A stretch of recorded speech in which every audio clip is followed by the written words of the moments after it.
there. No, definitely not. Hello, everyone, and welcome. My name is Lenny, and this is Lenny Reacts. No, it's not. Why am I doing that? I've just been, do you know what it is? I've done that many videos. My brain is just mashed. I'm But you so do have a really good channel called Lady I React. do have a really good always like a weird, like, what's it called? Promotion. Accidental promotion, isn't it? Yeah. Anyway, it isn't. It's Big Girls Really Do Cry. And this is Let's Talk About. And today we're talking about extraterrestrial life and whether you believe in aliens, etc. And as you notice, normally Heather would be here, but she isn't here at the minute. She will be joining us. But we also have this lovely special guest over here. Um, so this is Andrea Hills. Her link is in my description. Make sure you subscribed if you're not, because that would be terrible. Um, but yeah. So the question is, has Heather been abducted by aliens? Temporarily. Mm. Or possibly at tea. But that's the same difference. But yeah, so that is the question as to whether there's existence of aliens, whether you believe in aliens and UFOs. In what's that place? Is it Hangar 51? Where is it? Where Area 51. Area 51. I think I mixed up a nightclub and an alien place, which is probably the similar thing, really. Like after a few beers, there's probably quite a few aliens in there. Most likely. But yeah, I'm sure it's like a Hangar something nightclub is there now. Is that what I'm thinking? I don't know. Probably. I'm past nightclubs. I mean, to be honest, if I think back to when I was young, like with E.T., when E.T. came out, I just thought, wow, an alien's really cute. You know what I mean? But I mean, I was like 7 or 6 or something back then at the time. Yeah. And it was supposed to be terrifying, wasn't it? But it actually wasn't. Yeah, no. And then, well, it was just cry, wasn't he? And he was funny.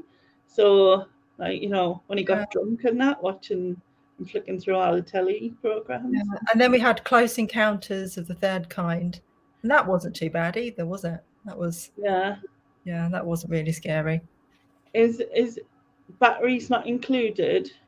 Yeah. I love that film so much. Same. And was Cocoon kind of? I mean, I've only ever seen, but that was alien based as well, wasn't it? And that was a great film. Yeah, it's been a long time since I watched that, though. Yeah, a long time. Yeah. I mean, in general, I think Hollywood, more so these days, tries to make it the aliens are bad. You know, they always paint aliens as they're invading our country. They want to our world. They want to take over the planet. They want to take over the planet, yeah. For whatever, there's always some reason in their planet that they need a new one for whatever reason. Yeah, or they just want to take us over and Yeah. But in Transformers, it's kind of both sides, isn't it? So you've got aliens that come to save us and aliens that try and take over. Yeah. It's kind of both. Anyway, we'll say a quick hello. So hi Kath, hi Sharon, hi Crispy. Hangar 51, is that a dodgy club? That's what I think now. Hi John. Sharon says if there are aliens, they are either gonna eat us or blow us up. Really? No. Maybe they just want to be friends. Yeah, certainly. They might just be sick of their own kind or something. Hi Chris. Yeah, I think so. That was my sort of first start, and I'm guessing it's yours as well. Like sort of I think it was more like in the 80s. I know, when did Alien, like just the one word Alien, come out with Susan? That was 80s, wasn't it?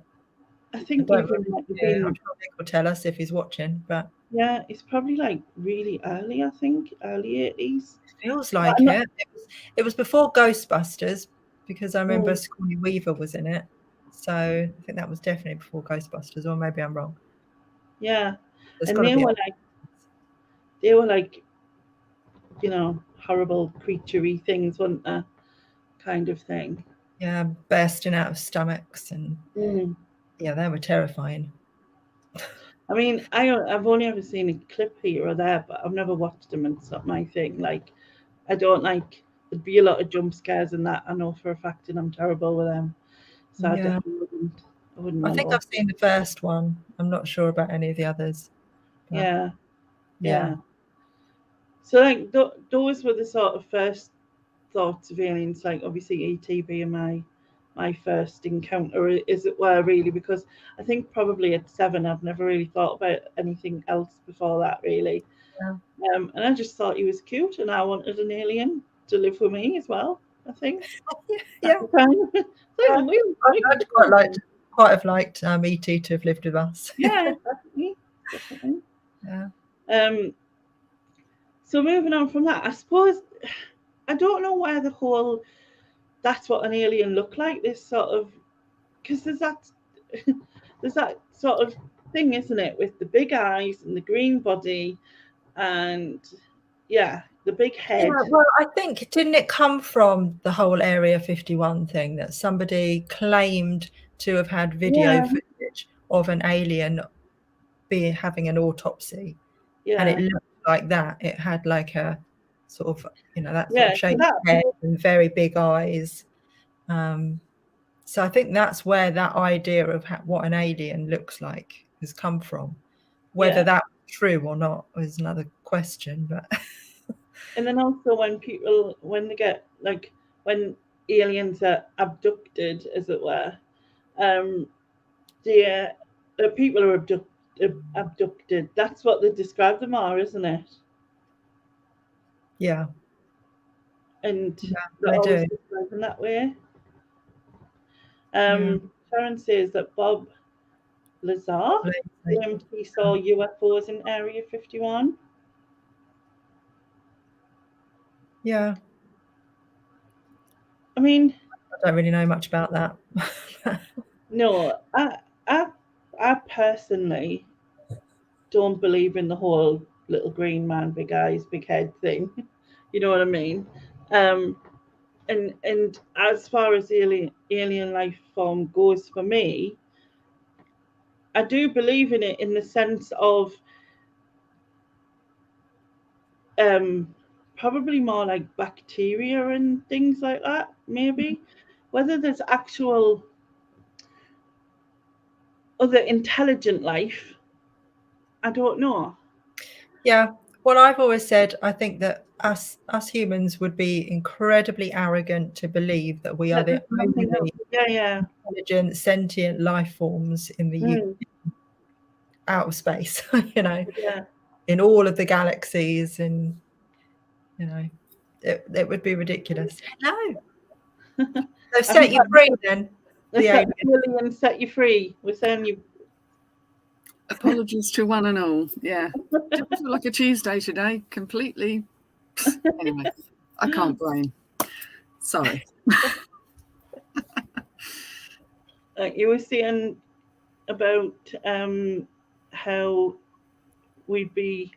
I forgot the word now. God, brain. Humans would be completely arrogant to believe that we are the only sentient, intelligent life form in all of outer space. So there's got to be other life forms in a similar fashion to us. It's got to be. And Nick's done the research for me, so I shall read it out to him. All right. He says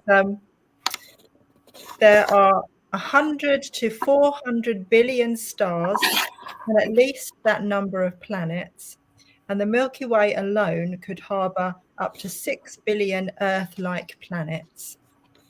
And there are unlimited, I can't read his writing. There are estimated 100 billion galaxies in the universe.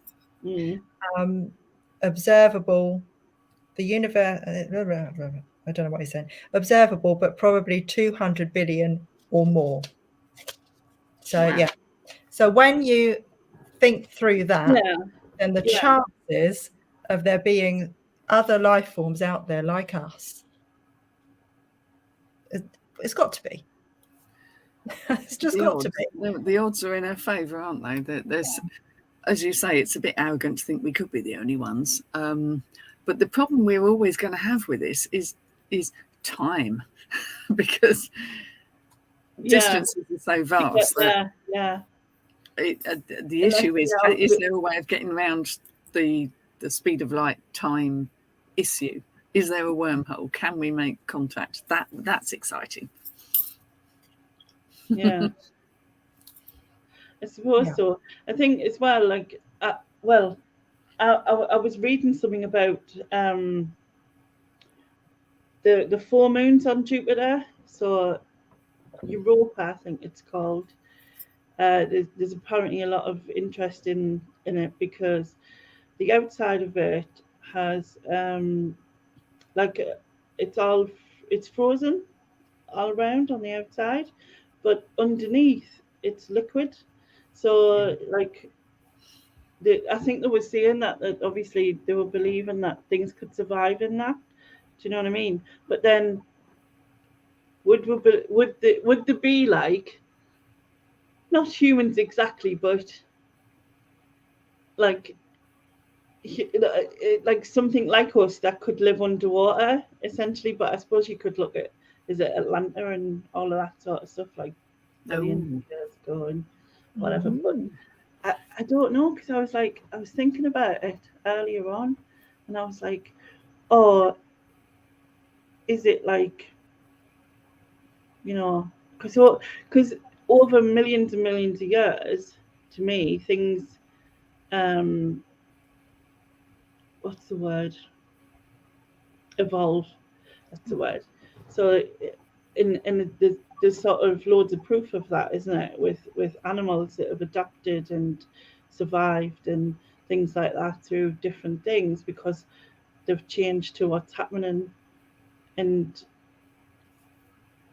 you see that every day, like in outside, like if someone digs up a pathway and gets rid of all the plants and to put something down, the plants will find a way to come through.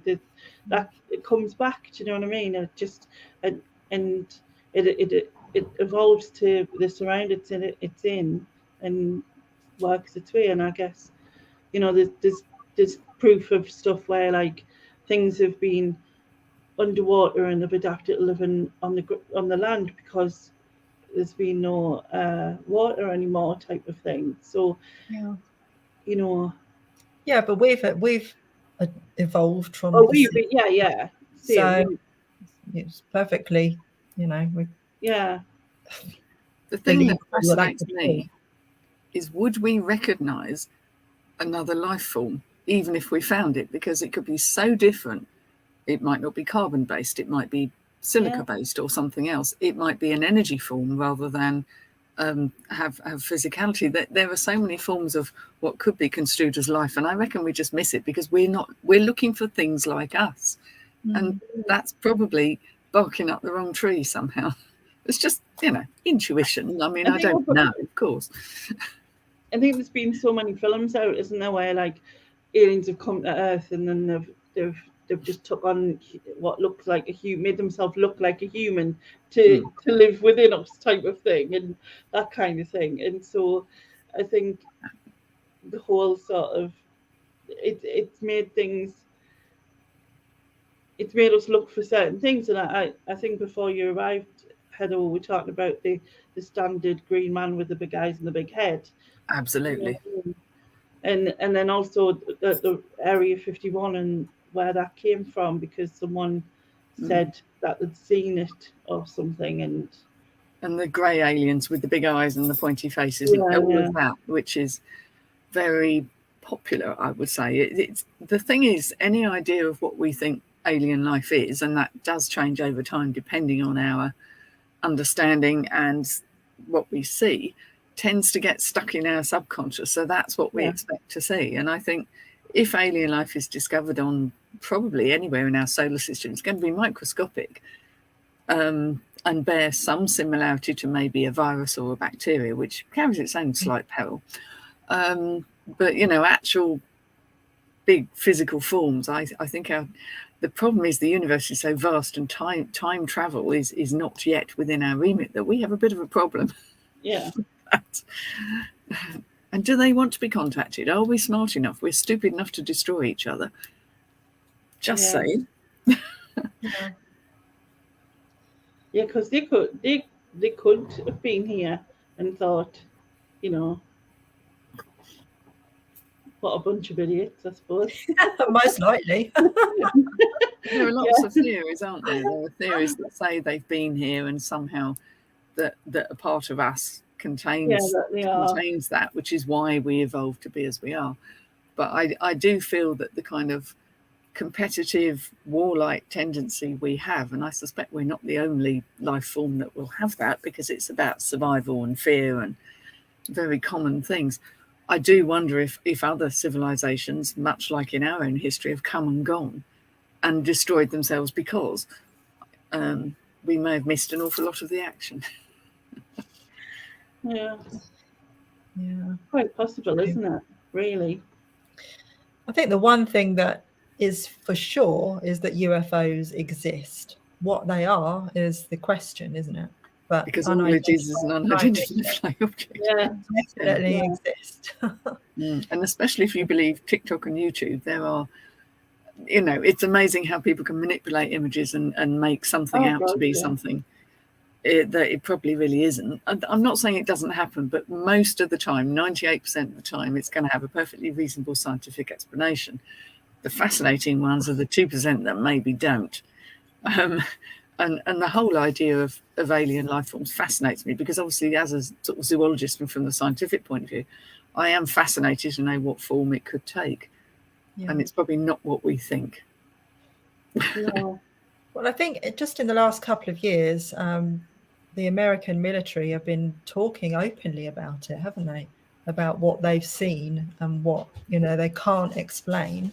And there was a lot of talk about the fact that at one point they actually were worried that it might be like China or, you know, what they called an adversary that were creating highly intelligent technology. There's Nicholas.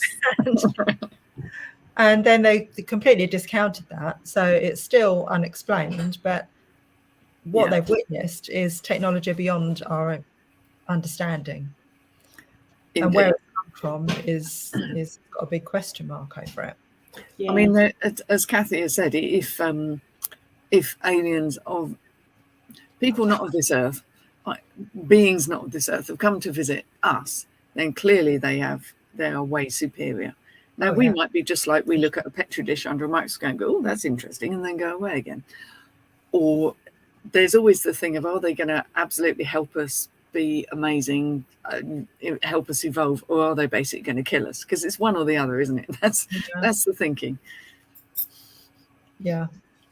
And why do they come if they do? Is it just to study us? Possibly. Just have a look? Because they can? I don't know. Yeah, it does. If somebody is coming and having an observe, it's probably from some kind of a scientific basis, when they want to know what's going on and what we're doing, just like we study the behavior of animals and insects and various other creatures with a kind of a distance between us. I guess that wouldn't that be, because like you said, we study animals, plants, the universe and everything, and then wouldn't it be funny if someone comes here to study us, which would make sense, I suppose.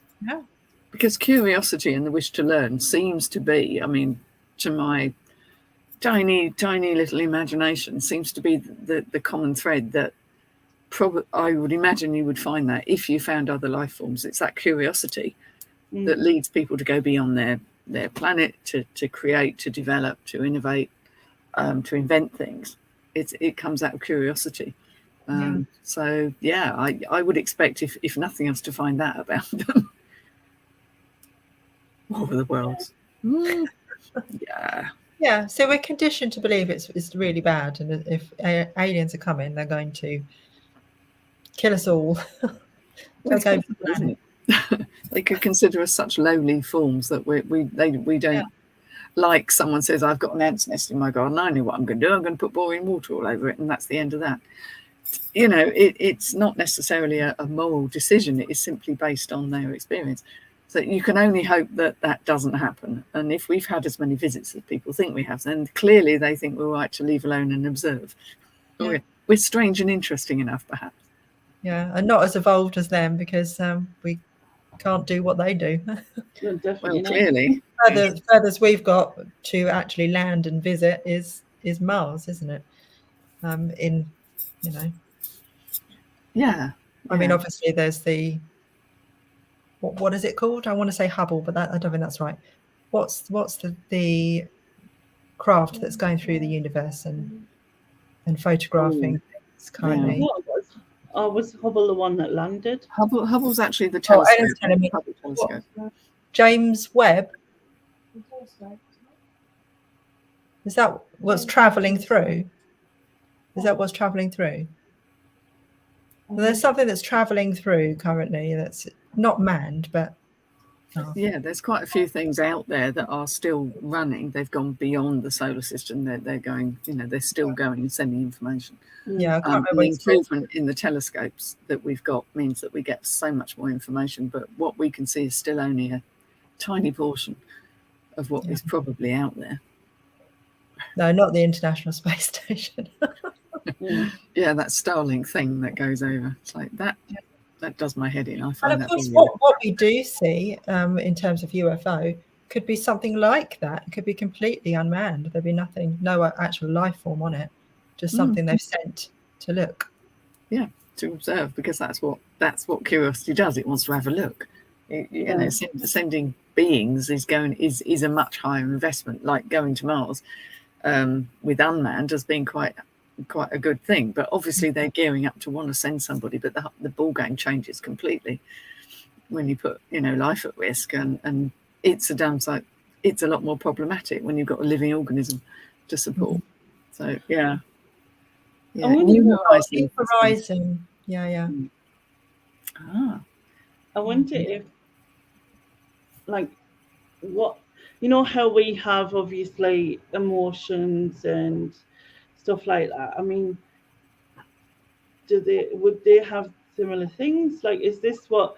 Because obviously, if they were coming to watch us, there must be something that keeps bringing them back. If there's been all these sightings and whatever, something's bringing them back all the time. So there must be, whether it's like, love and emotional side of things, like whether they had those, or if they don't have those, or what I mean.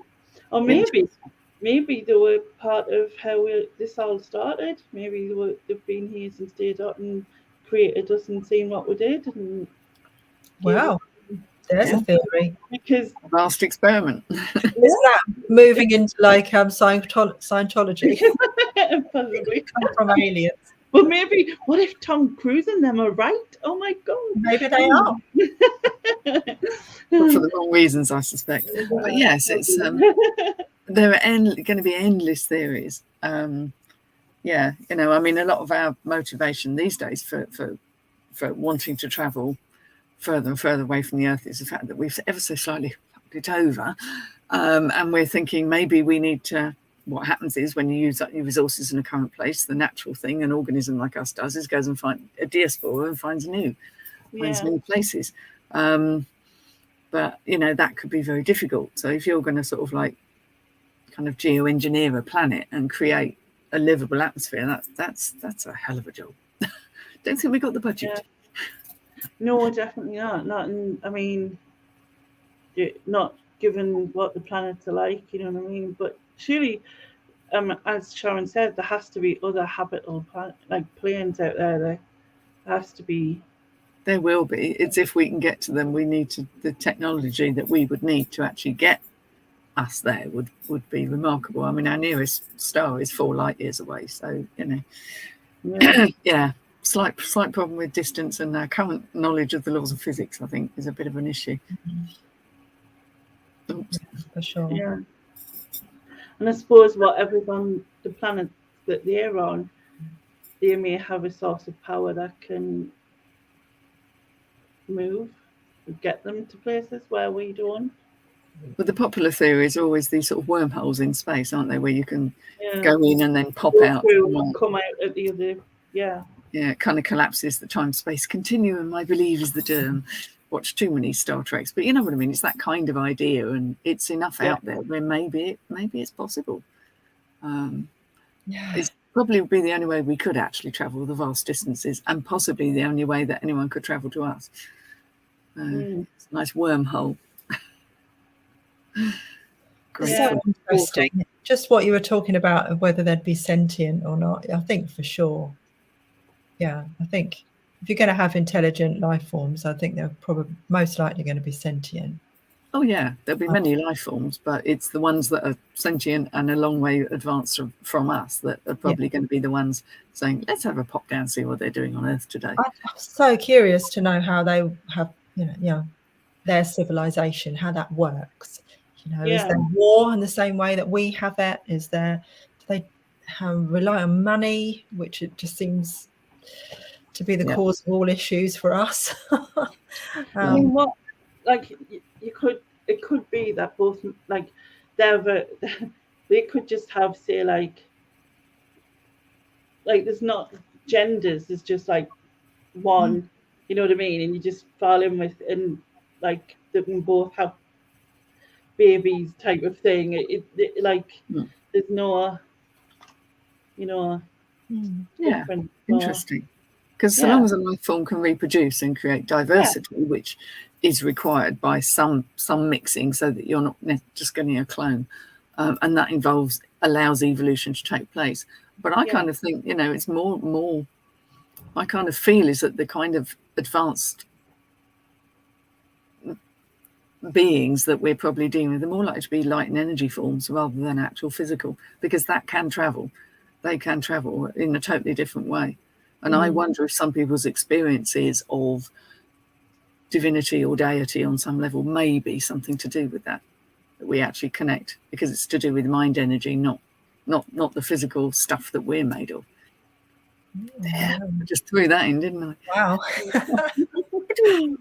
Yeah, because it could be something that we couldn't see, that our eyesight isn't developed enough to see.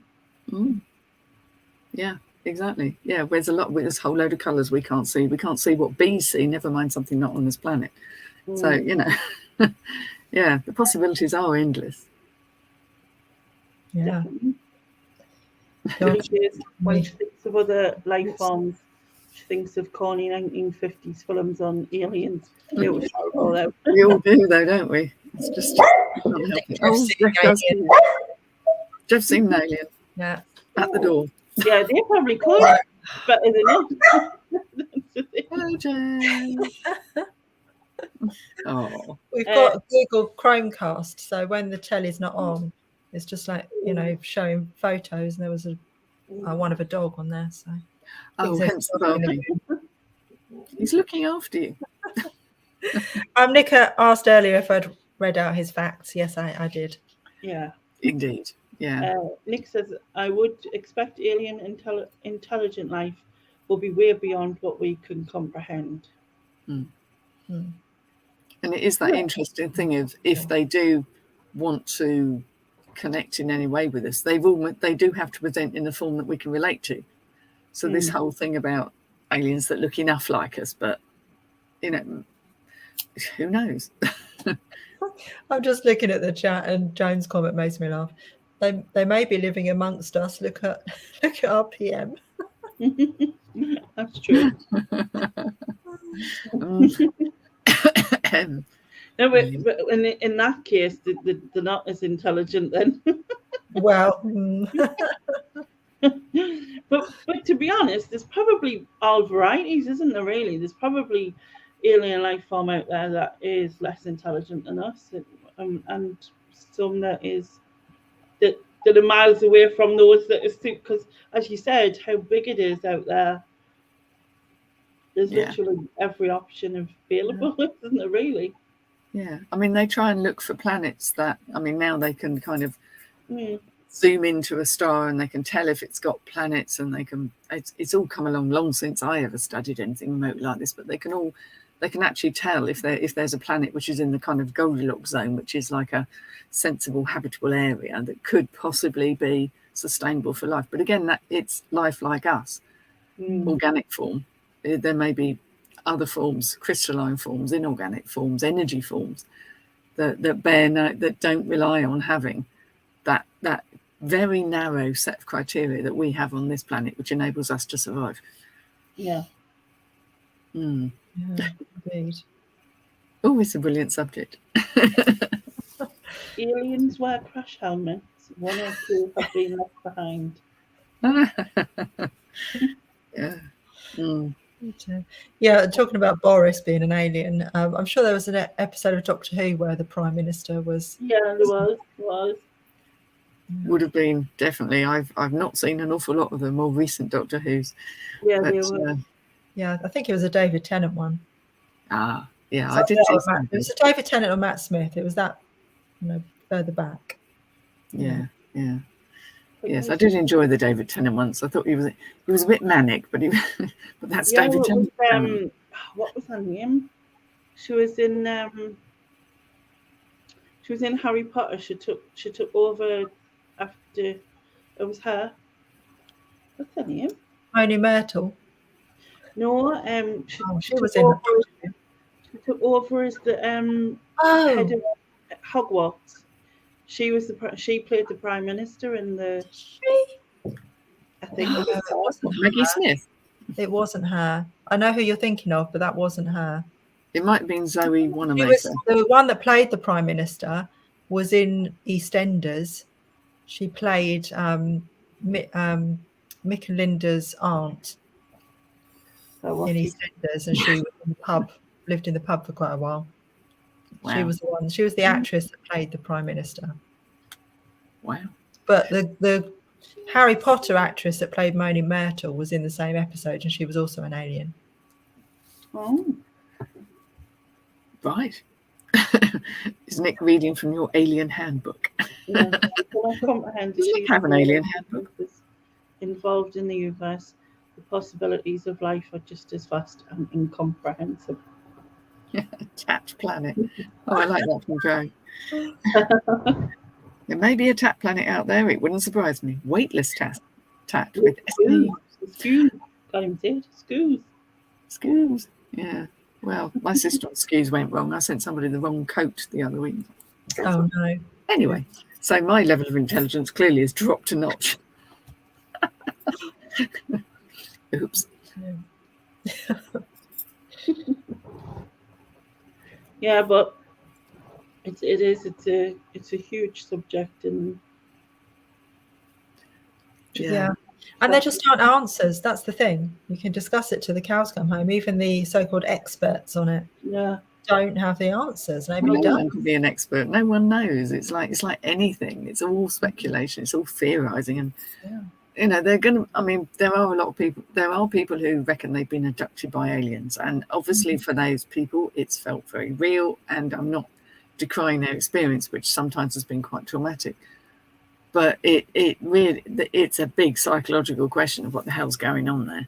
That kind of puts the legitimacy of it having anything to do with aliens kind of on the sidelines. But there's a big thing, isn't it? People feeling that they've either met aliens or encountered them or been taken up in a spaceship and examined. Yeah. Yeah. Don't know. Yeah. I mean, it used to be people thought they'd been taken up by the angels and or been visited by some demonic force. Nowadays it's the aliens. It's whatever's in the unconscious, I think. Whatever's kind of floating around in the back of people's minds gets attached to it. Yeah. Or they actually were. We don't know. Indeed. Net Badland. We can't prove them wrong. We can't prove them as not haven't happened. Well, no, exactly. And the thing is, for those people, it is incredibly real. You know, it's caused them PTSD and trauma and all sorts of things. But yeah, no one's ever really going to get to the bottom of that, pardon the pun, of what on earth went on. It's just, yeah. Well, I remember having conversations with my granddad. He was in the RAF, so he was a rear gunner in the war in a Lancaster. And he was telling me about experiences that he had had where he'd seen things he couldn't explain. But then he also went on to tell me that he was later in the RAF police. And there were times when he was, I think he was on that team where they were studying unidentified objects. And there were things that turned up on the radar that they just couldn't explain. You know, he'd seen things himself with his own eyes. And he said, I just can't tell you what it was. I can't explain it. And he fully believed in it, you know, because of his own experiences. Yeah, and it's only been fairly recently that we've had the technology to sort of capture some of this on film or pictures, you know. When I think as our technology gets better, we're more likely to get better theories about what might be going on and to sort out the things that can be explained by some kind of, you know, natural phenomena and things that really can't. Yeah. It's going to be interesting. Yeah. Kath says that the actress was Annette Badland and she was Babe in EastEnders. Aunt Babe. I wonder if she was in that episode then as one of the like members, if you know what I mean, like surrounding the Prime Minister bit. Because I do remember her being in something like that. Oh, maybe. I don't know. It's been a while, hasn't it? Totally wrong. Yeah. I probably just totally wrong, but still. Yeah, I can't remember what her name is. What's the name of the actress that plays Professor Umbridge? Imelda Staunton. Yeah, she's brilliant. Yeah. She was in a Doctor Who for something anyway. Yeah, she probably was. Which one? Yeah. They did have a run of very good actors and actresses in there in sort of cameo roles, lending it some gravitas, I think. Nick says World War II airmen were often sleep deprived and under unimaginable stresses.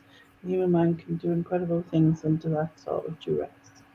Yes, they can do, but at the same time, Nick, you're also talking about the fact that it's a high possibility that just from the amount of numbers of how many planets there are out there, that the probability is there are alien life forms. Yeah. So I mean, it's going to be very difficult to prove one way and another, isn't it? I do find it all fascinating. I remember when I was, I think about sort of 10 or 11, I had a real spate of just reading everything, as I tend to do. If I find something I'm interested in, literally just hoover up all the books, all of the stuff, and there's some amazing books out there on it. You know, there was Chariot of the Gods, and there was all kinds of theories about how we've interacted over the years with aliens and maybe not been aware of it, and all the possibilities and science fiction around it has come out of the fact that somehow somebody knows this and is just putting it back into the, into novels and science fiction, which has an uncanny knack of becoming science fact eventually. Mel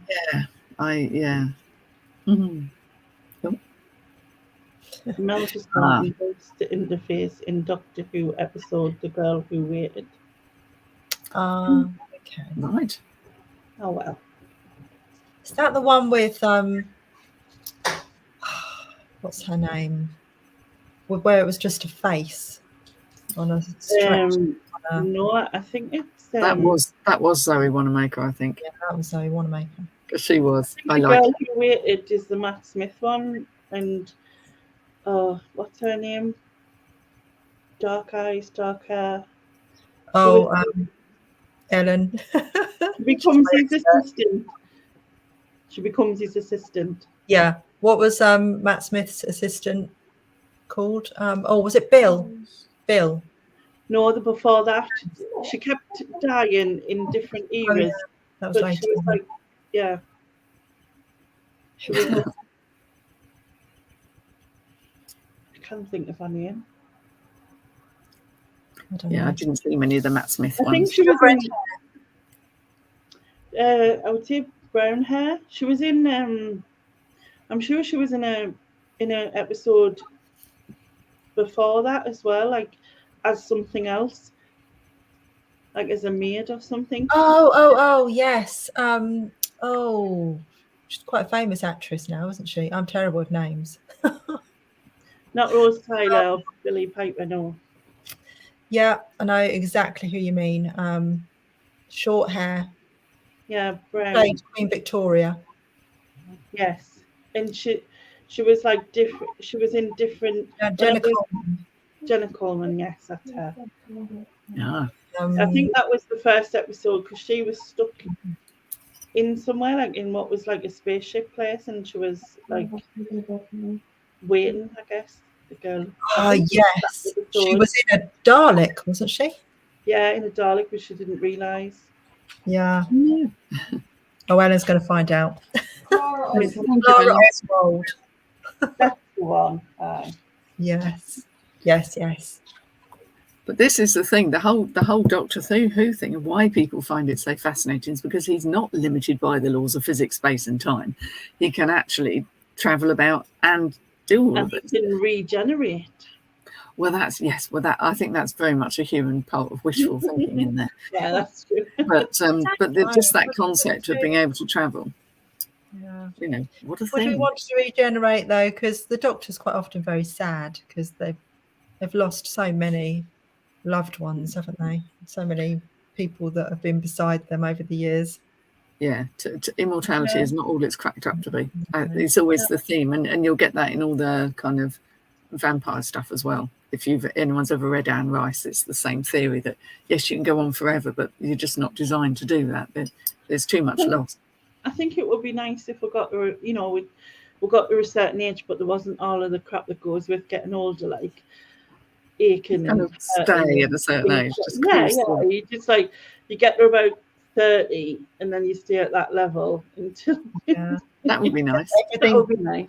We all deteriorate just a little more. Mind you, I think, talking of evolution, I think that we are all deteriorating more and more slowly as time goes on, to be honest with you. We're all living so much longer, aren't we? I think longevity is definitely something we select for unconsciously. Is that coming because of what we've learnt in terms of medical treatments and things like that?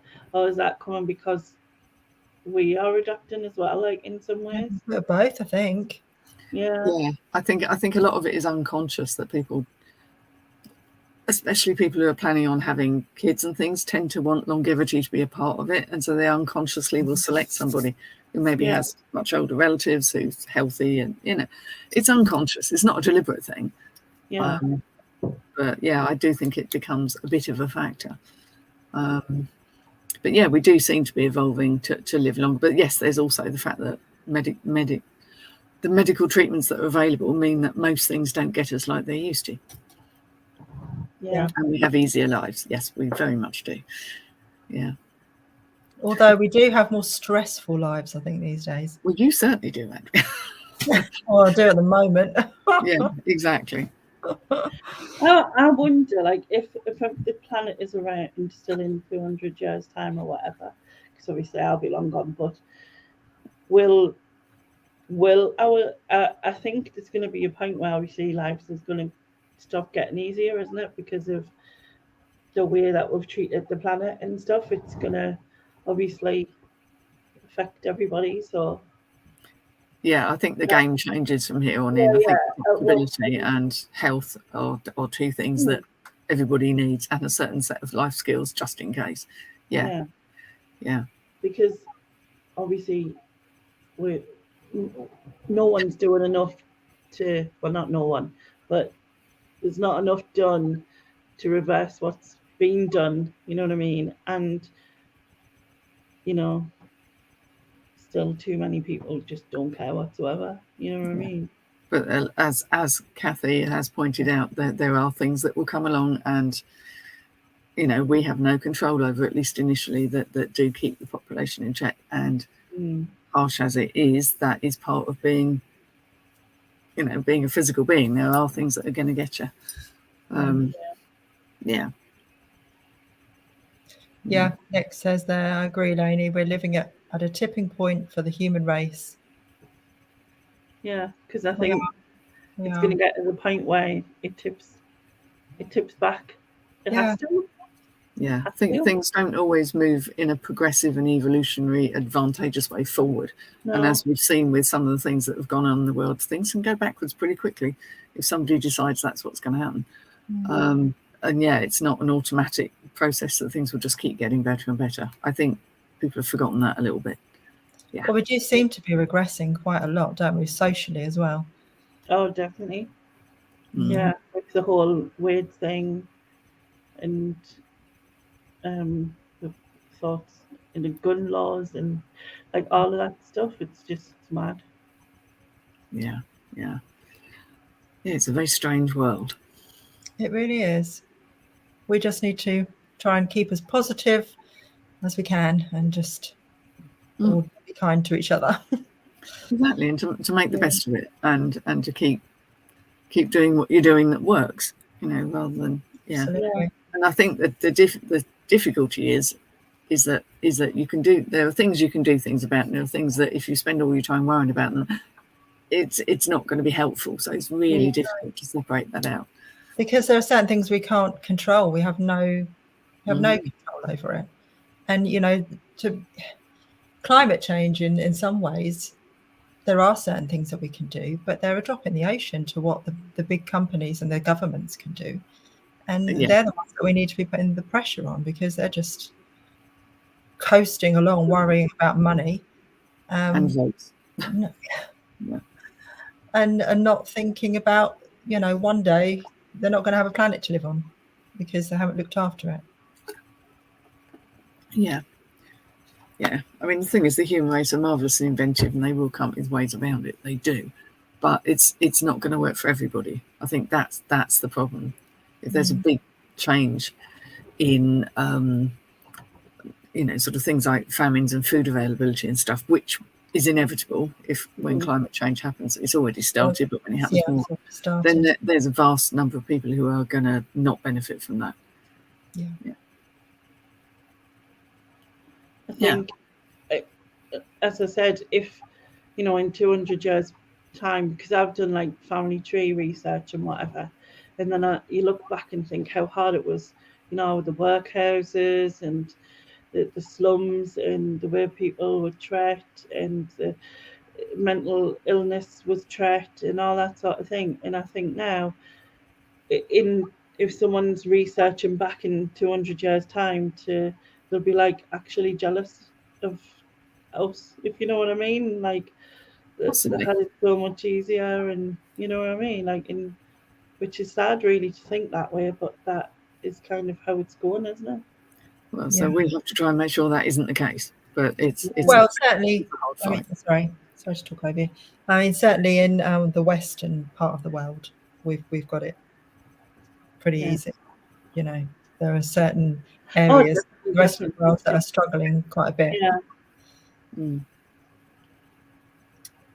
we take it for granted, and that's the reason why so many people just don't really care about what's going on around them, or don't believe in climate change or whatever, because they just take it all for granted.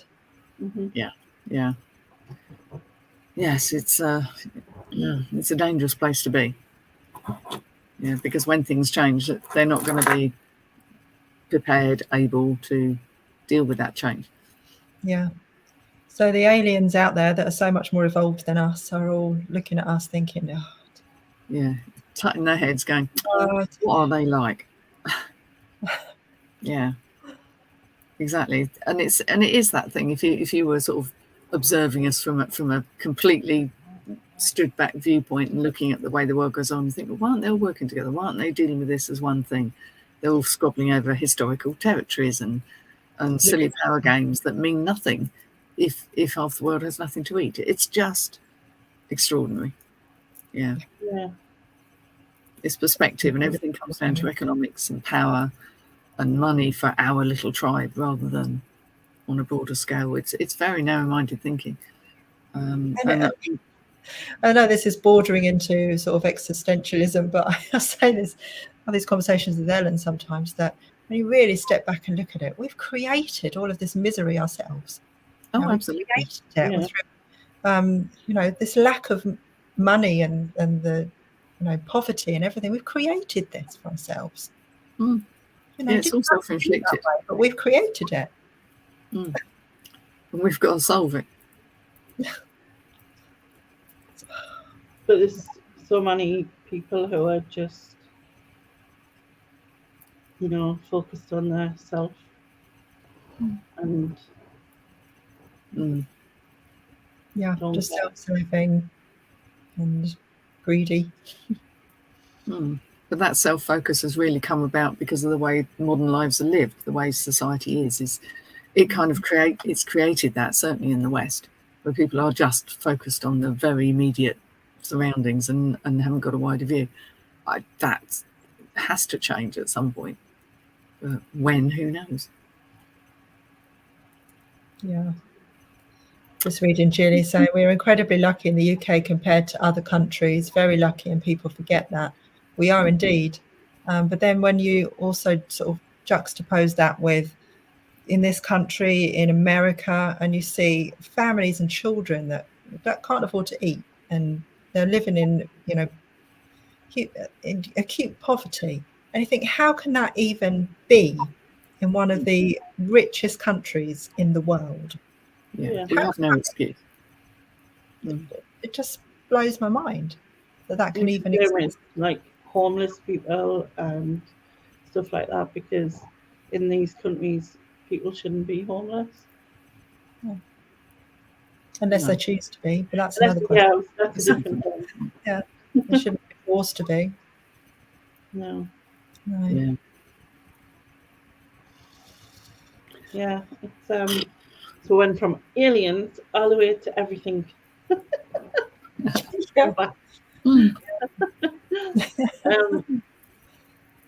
don't know what we're doing next week. Do you? Are you here next week? What day is it? I'm here next week. Hopefully I'll slide in a bit more promptly than I did today. Meg and Chips got in the way. That's what it was. I'll put it in the calendar. That's probably a good idea. Everything goes on here. Yeah. I don't know what subjects we've got left because my brain's just not thinking. But obviously, as we've said before, if you've got any subjects you want to go forward, please do. If you would like to come and join us and have a chat about it, let us know. Like Andrea has, etc. We'll go through it. We will be on Heather's channel next week. You will, yes. Yes. So at 7:30 in the calendar. Yes. Unless we're abducted by aliens. Well, that might happen. You never know. It was a tangent from aliens, wasn't it? But it's funny how stuff does just go round. Yeah. Yeah. It kind of fits in though in terms of how stupid we are as a human race. Yeah, what they must think. They were looking at the experiment going, well, they screwed that up. What the hell are they doing? Yeah. So we interfere now. We'll just let them get on with it. I suppose that they'll probably look at it in a few ways, because they'll be looking at like how we are able to evolve in things and how we are able to create things that can help others. And so they could look at that side of it, but then also see the other, I guess, because it's not all bad. Oh God, no! We can do the most extraordinary things. Yeah, we have such talents and gifts, and we do use them. But it depends on the intention. You know, people can also be very creative in furthering their own cause and lining their own pockets, and in justifying doing things that really shouldn't be justified. But we are very creative and imaginative, and that's the key to our success. That we can do that, we can adapt and survive. But we're starting to push the boundaries a bit now. And the majority of the human race are wonderful, loving, kind people. So we have to remember that as well. Yes, we should take comfort from that. Do not despair. Sylvia said the aliens will bring me back in time for next week. She hopes. Secret Carpet says, "I'm an alien. I'm a little alien. I'm an Englishman in New York." That's a sting, wasn't it? Yeah. Julie says, "You are a welcome distraction. I have COVID symptoms and enjoying this chat. Thank God for all the vaccinations and boosters." Well, let's hope it's all over very quickly for you, Julie B, and that you can get on to living your life your way. Back normal service resumed. And Joan says, "Remember the Smash advert. If you're old enough, they peel us with their little knives." I remember the Smash advert. Yeah, I don't remember that part of it. It was about peeling potatoes, about how historically people peel potatoes with knives. And of course, if you want ever at that disgusting Smash stuff, it hadn't been near a potato. So I do remember the ad. I am old enough. Yeah, same. Anyway, thank you to these two lovely ladies. As I've said, the link for their channels in my description box. Thank you to everyone for joining us. We'll be back next week on Heather's channel, and we will see you all then. Bye-bye.